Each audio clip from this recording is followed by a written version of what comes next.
عورت شوہر کی شکایت پیر صاحب سے کرتی ہے اور مرد بیوی کی شکایت طویب سے۔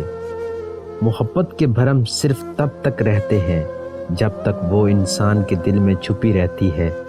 جب محبت دل سے زبان تک کا سفر طے کر لے تو وہ اپنا بھرم کھو دیتی ہے۔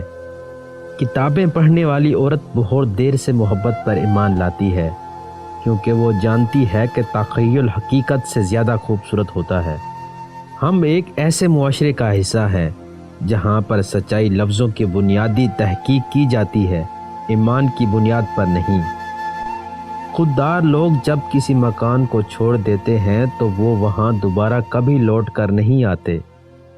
زندگی کی بڑی بڑی غلطیوں میں سے ایک یہ بھی ہے کہ آپ کم ظرف اور بزدل لوگوں پر اپنا خلوص ضائع کرتے ہیں۔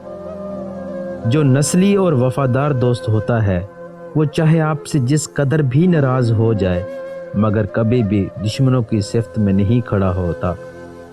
جو آپ سے تنگ ہو اسے چھوڑ دیا کریں، اسے خود چھوڑنے کی بھی زحمت مت دیں۔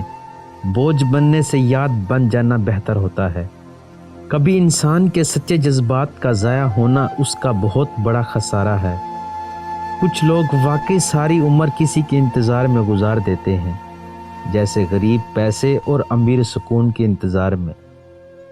دنیا میں آپ کا حقیقی مقام وہی ہے جس کا اظہار لوگ آپ کی غیر موجودگی میں کرتے ہیں۔